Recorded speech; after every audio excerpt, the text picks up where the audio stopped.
आजही त्या समाजाला वाटतं की आपलं काहीतरी चांगलं होईल, समाजाला वाटतं, मला नाही. आणि कृपा करून मी जे 2 प्रश्न विचारलेत, कधी, कुठं, कसं, या एकदा समोर. ओबीसी का ईडब्ल्यूसी? तुम्ही तर आता ओबीसीला मारता म्हणला, ते म्हणले धन्याचं बीज ठेवायचं नाही, ही धमकी नाही.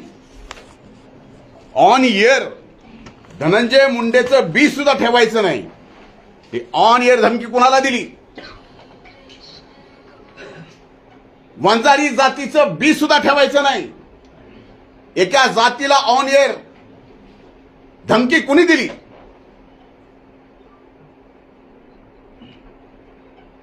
ओबीसीचे सगळे बीला बी या महाराष्ट्रातून उपटून टाका, धमकी कुणी दिली?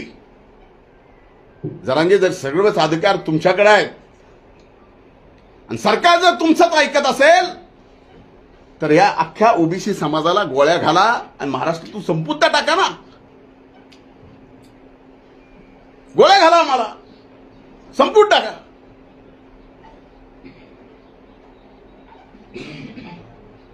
आज सगळ्या यंत्रणा जर तुमच्या म्हणण्यावर चलत असतील तर हेही काही सोपं नाहीत. आम्हाला संपून टाका, फक्त तुम्ही राहा. मला आजही आठवतं, ज्यावेळेस 17 तारखेच्या सभेत मी ईडब्ल्यूएस आणि ओबीसीचा मुद्दा काढला, त्यावेळेस मराठा समाजातल्या अतिशय हुशार, तत्वज्ञानी, शिकलेल्या असंख्य लोकांनी फोन करून म्हणले, तुम्ही जी भूमिका घेतली तीच बरोबर आहे, तिथंच न्याय मिळू शकतो. मराठा समाजातल्या अनेक तरुणांनी, अनेक माझ्या सहकाऱ्यांनी म्हणले की ही भूमिका घेतली ईडब्ल्यूएसची तरच फायदा, असा फायदा होत नाही.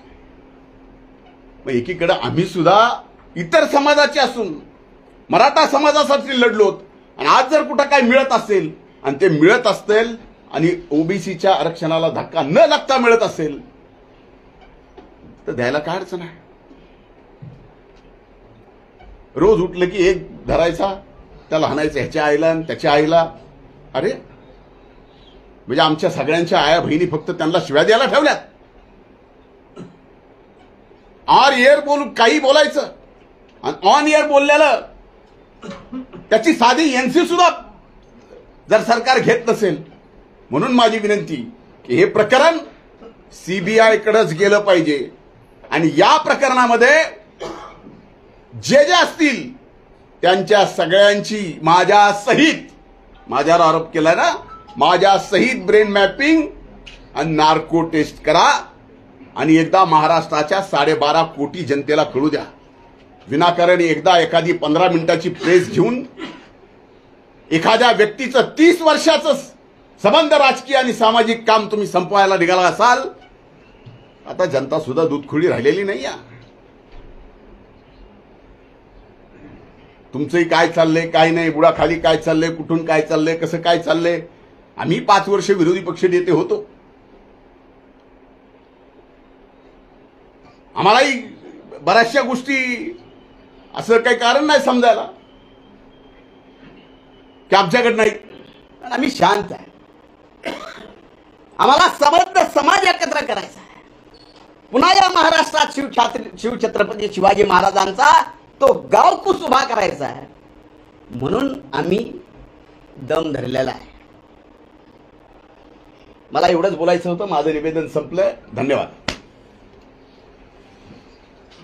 भाऊ, यामध्ये त्यांनी वेगवेगळे आरोप केले. तर काही लोक नेमून गाडीमध्ये रेकॉर्डिंग करणं किंवा गाडीचं लोकेशन ट्रेस करणं असे देखील प्रकार केले जातात, असं देखील त्यांनी आरोप केला. आता मला सांगा की कुणाच्या गाडीचं लोकेशन ट्रेस करणं मला बंद पडलंय? मला काय बंद आहे कुणाच्या गाडीचं लोकेशन ट्रेस करायचं? आणि माझं काही तेच काम आहे.